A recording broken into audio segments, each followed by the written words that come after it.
Nah Juwairiyah ini pernah waktu Nabi SAW lagi mau keluar rumah pagi hari, dia lagi berzikir. Dan kebetulan yang dibaca sama dia kalimat tadi ya, subhanallahi wa bihamdi, subhanallahi wa bihamdi, begitu terus.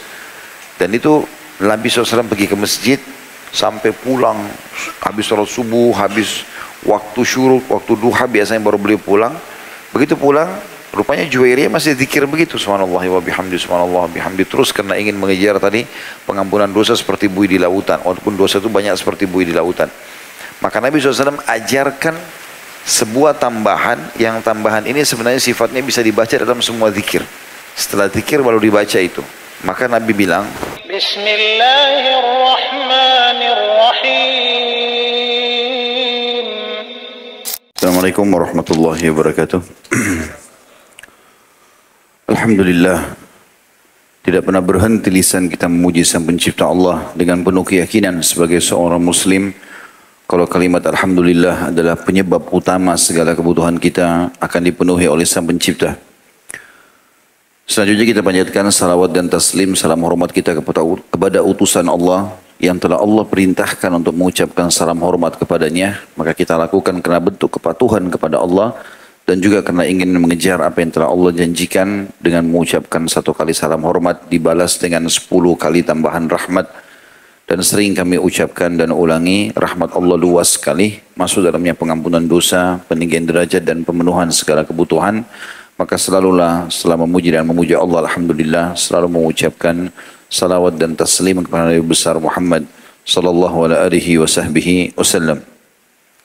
Kita akan masuk ke hadis atau ke bab tentang zikir dan doa. Ya, ini bab terakhir dalam buku kita ya. Sampai 1354. Dalam bab zikir dan doa ini dimulai nomor 1328. Dan zikir artinya mengingat Allah SWT, doa bermunajat sebagaimana sudah kita tahu. Dan makin kita konsentrasi dan ikhlas, maka makin berbekaslah zikir dan doa itu. Ya. Di nomor 1328, hadis pertamanya dalam bab ini, dari Abu Hurairah radhiyallahu anhu, beliau berkata, Rasulullah SAW bersabda, Yaqulullahu ta'ala, ana ma abdi ma dzakarani wa taharrakat bi syafatahu. Hadis riwayat Ibnu Majah, jilid 2 halaman 1246, Ibnu Hibban jilid 3 halaman 97, Imam Bukhari secara muallak. Muallak artinya dimasukkan dalam di bagian bawah bukunya, tambahan, jilid 9 halaman 187. Dan dinilai hadis ini dalam Sahih At-Targhib oleh Syekh Albani, jilid 2 halaman 203 dengan Sahih di gairihi. Atau dia jadi derajat sahih karena dibantu oleh riwayat-riwayat lain. Hadis ini hadis qudsi. Allah mengatakan, aku selalu bersama hambaku selama dia mengingatku dan selama kedua bibirnya bergerak dengan menyebut namaku. Ya, ini hadis pertama dalam keutamaan zikrullah. Dan teman-teman sekalian, kalau seandainya ada orang yang berkata, kalau kau perlu apa-apa telepon saja. Setiap saat 24 jam. Saya akan selalu hadir untuk membantu. Dan kita buktikan ternyata pada saat kita telepon, iya, jawab sama dia dan dia penuhi kebutuhan kita, dia datang, dia bantu, dia transfer dan segala macam. Maka itu kalau ada manusia seperti ini, pasti kita merasa nyaman dengan dia. Dan dia selalu menawarkan jasa yang terbaik.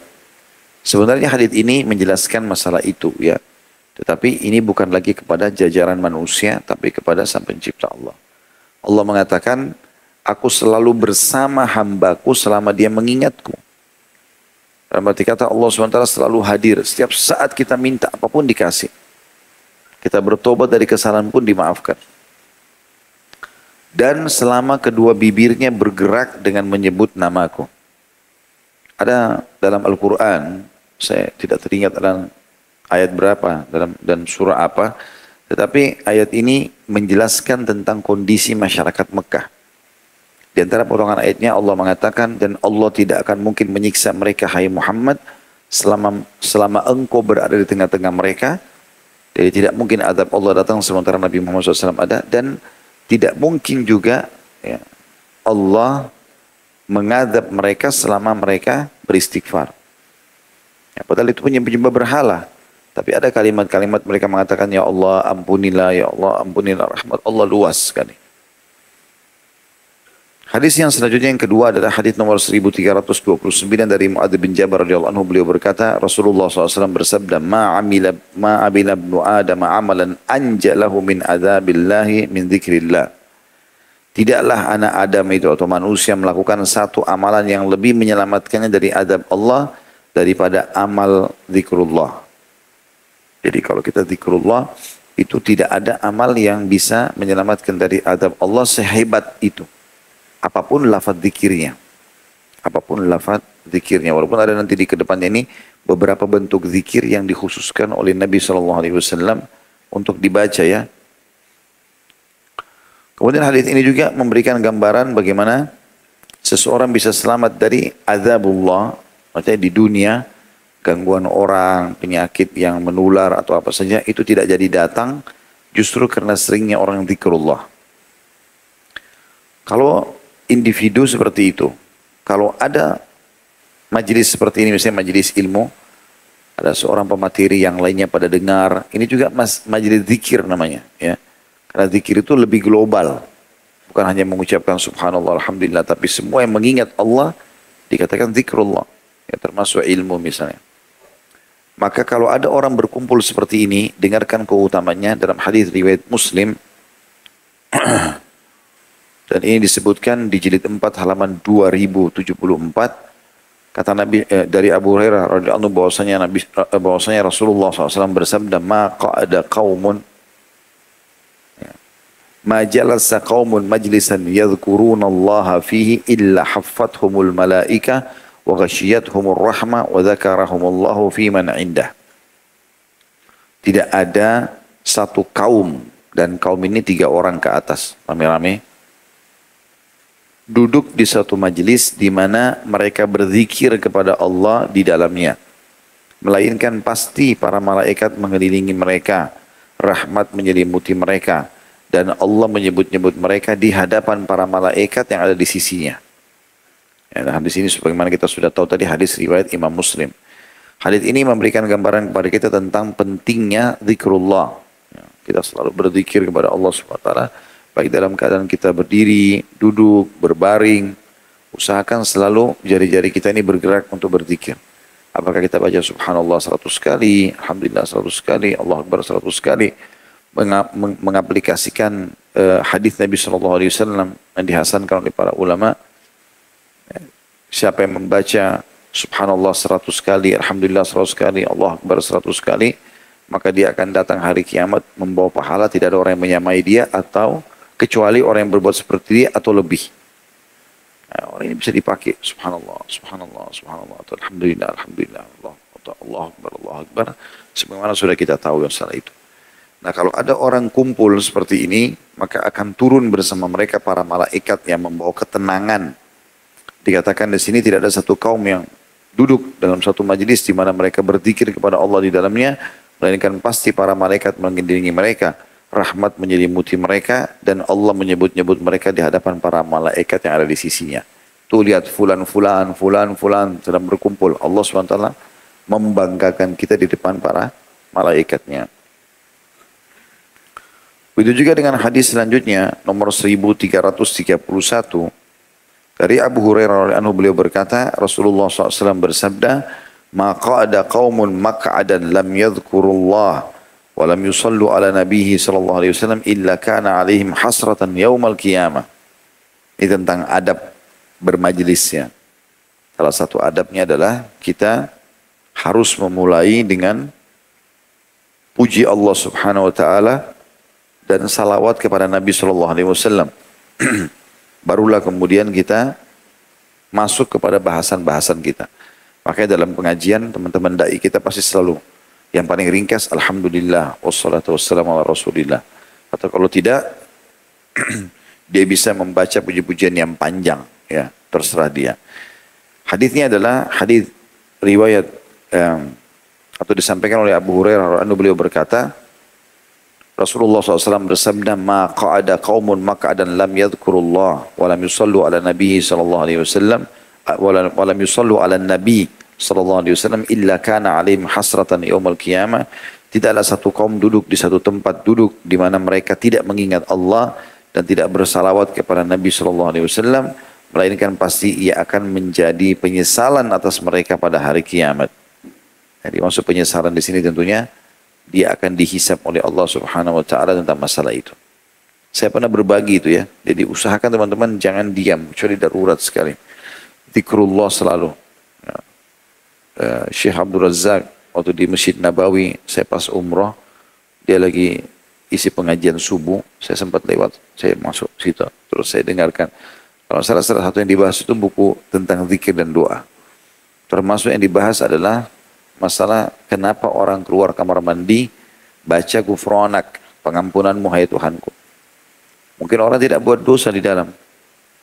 Nah, maka beliau mengatakan, para ulama menyebutkan hikmahnya mengucapkan gufronak, pengampunanmu pada saat keluar dari kamar mandi, karena dikhawatirkan lalai saja dari zikrullah. Kayak maaf, orang lagi di kloset, orang lagi mandi, dia tidak boleh menyebutkan nama Allah, apalagi kalau lagi di kloset. Nah, maka itu sudah cukup dianggap kelalaian. Oleh karena itu pada saat keluar membaca gufronak. Ya, saking pentingnya zikrullah itu. Saking pentingnya zikrullah. Itu yang dimaksud dengan hadis nomor 1331. Jadi usahakan kita mulai alhamdulillah wassalatu wassalamu ala rasulillah. Baik mau buka ceramah, mau buka mengajar, mau apalah ya.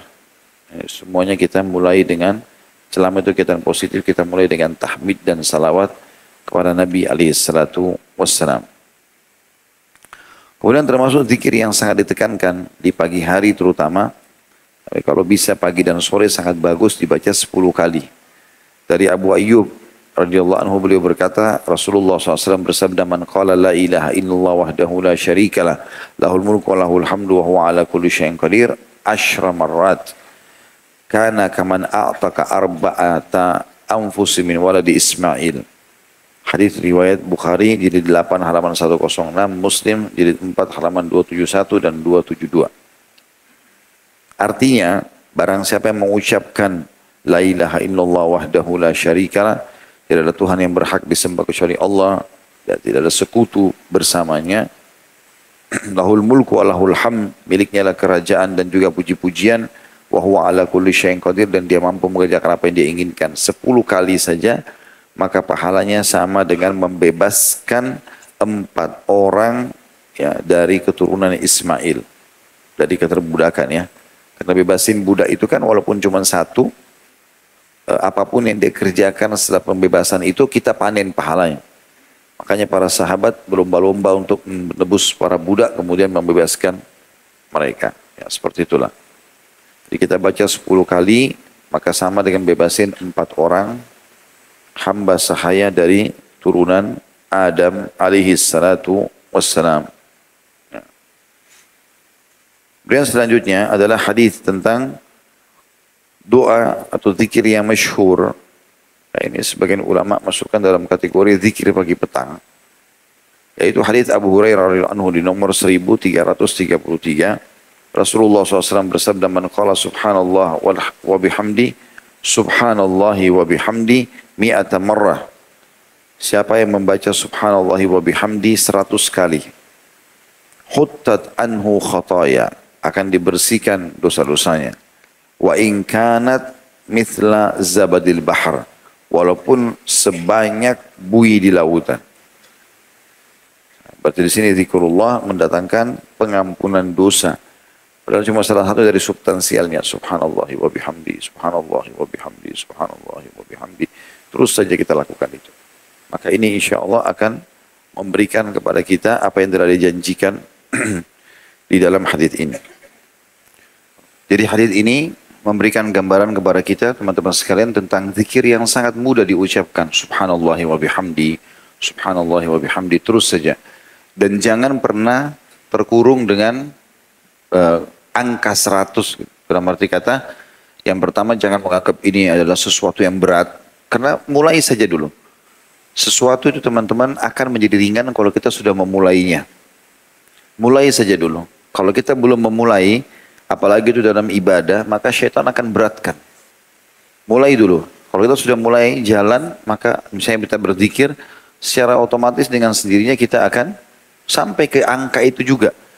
Ya. Dan ini apalagi kalau dalam hadis ini tidak disebutkan apakah dia harus difokuskan di pagi hari saja atau di sore hari saja.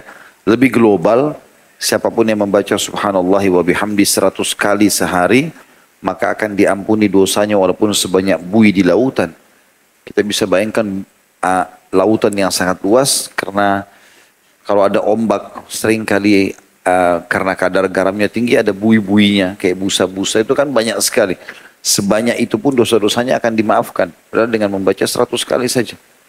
Coba teman-teman praktekin kayak buat dari masjid atau majelis ilmu ini, misalnya membaca subhanallahi wa bihamdi lagi tunggu lift, lagi antri mau bayar parkiran misalnya, atau lagi pulang sebentar dari sini menuju ke rumah, ya itu semuanya digunakan untuk membaca. Dan ini keutamaan sangat luar biasa. Bagaimana diampuni semua dosanya, ya, walaupun sebanyak buih di lautan. Ya. Kemudian hadis selanjutnya, bentuk zikir juga yang sangat dianjurkan adalah hadis nomor 1334. Kalau tadi hadis tentang subhanallahi wa bihamdi 100 kali akan dimaafkan dosanya walaupun sebanyak buih di lautan, itu diriwayatkan Imam Bukhari jilid 8 halaman 107 dan Muslim jilid 4 halaman 2071. Hadis selanjutnya 1334 dari Juwairiyah binti Harith radhiyallahu anha. Ini salah satu istri Nabi SAW.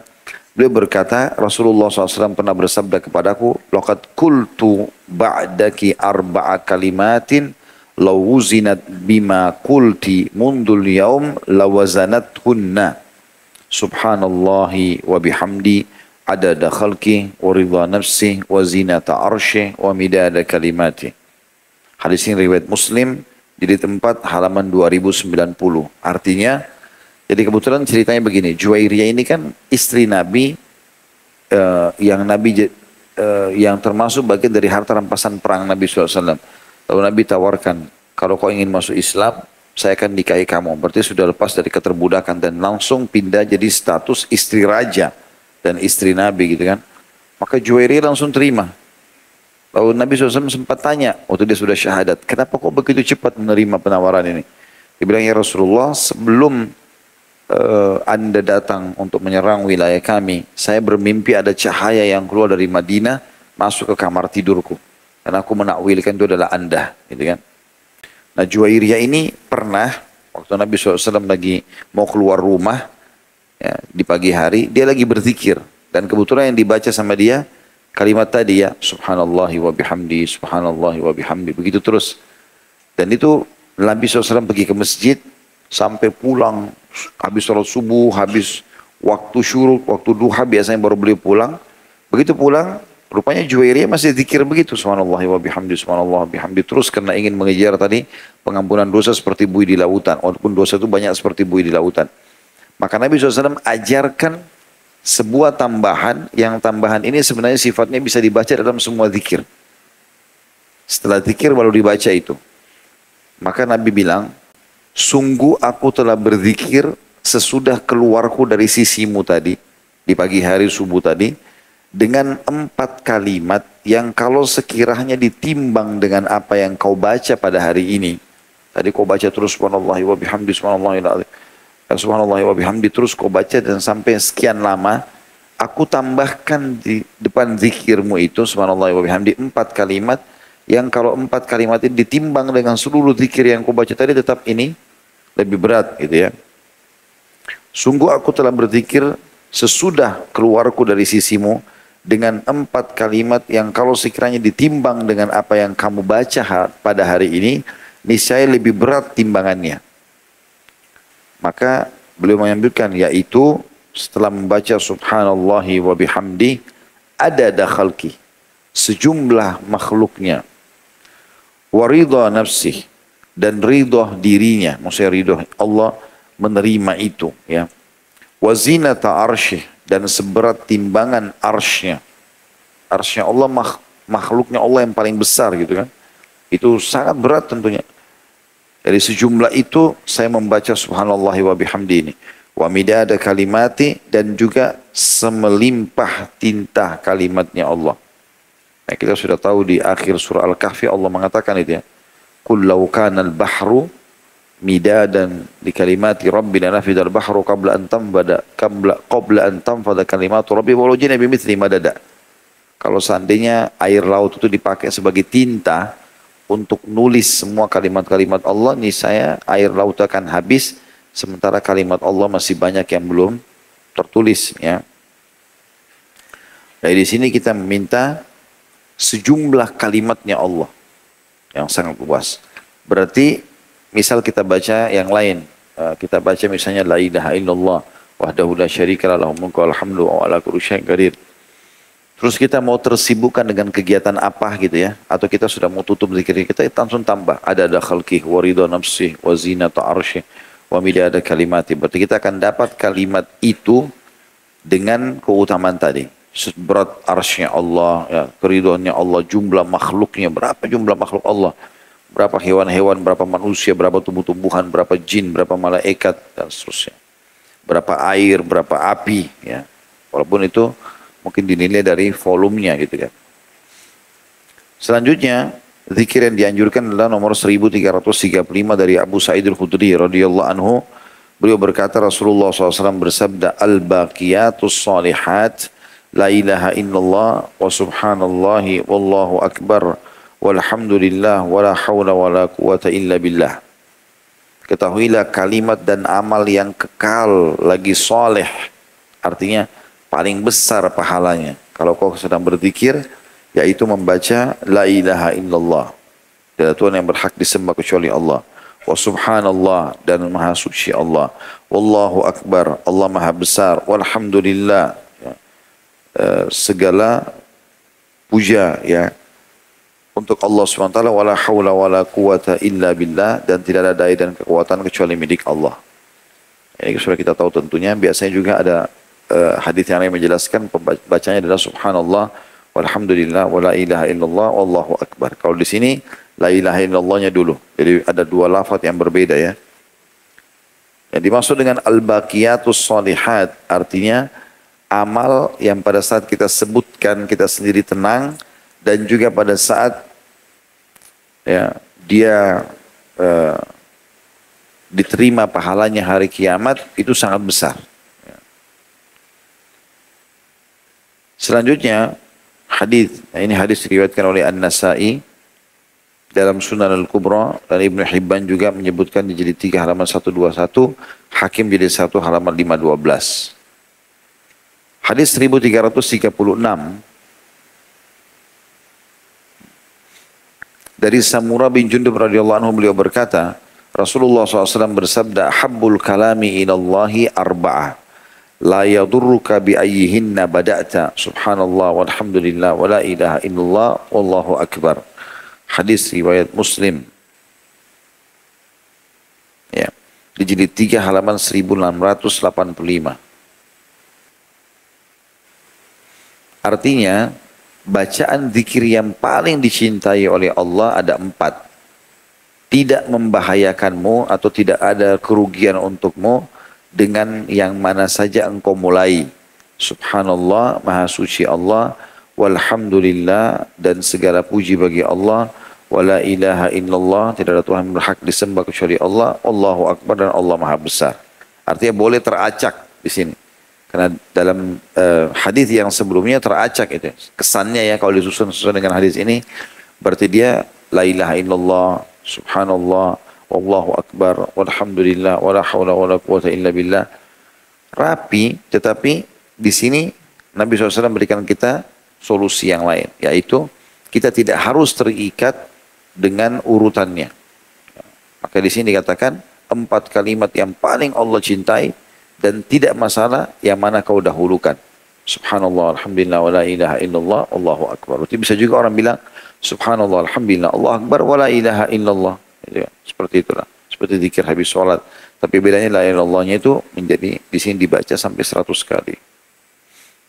Hadis selanjutnya 1337 dari Abu Musa al-Asy'ari radhiyallahu anhu, beliau berkata Rasulullah SAW bersabda, Ya Abdullah bin Qais, Ala adulluka ala kanzim min kunuzil jannah la haula wala quwata illa billah. Wahai Abdullah bin Qais, maksudnya Abu Musa radhiyallahu anhu, maukah kata Nabi SAW aku tunjukkan kepadamu salah satu harta simpanan surga. Kata sahabat ini, iya. Nah, kata Nabi SAW, la haula wa la quwata illa billah. Tidak ada daya dan kekuatan kecuali milik atau sesuai dengan kehendak Allah. Ya. Sudah masyhur hadisnya tentang masalah la haula wa la quwata illa billah. Kalau masih ingat kisah pernah ada sahabat, anaknya ikut berperang dan tidak pulang-pulang. Gitu. Sementara semua prajurit muslim sudah tiba. Maka ayah ibunya datang kepada Nabi SAW dan mengatakan, ya Rasulullah, semua orang pulang kecuali anak kami. Bisakah kami tahu keberadaannya di mana? Maka Nabi SAW ingatkan agar mereka pulang saja karena sudah malam waktu itu. Dan mengamalkan la haula wa la quwata illa billah. Itu aja. Diulang-ulangi terus. Maka kedua suami istri ini mengamalkan sampai mereka tertidur di malam hari. Sebelum subuh menjelang subuh tiba-tiba ada yang ketuk pintu.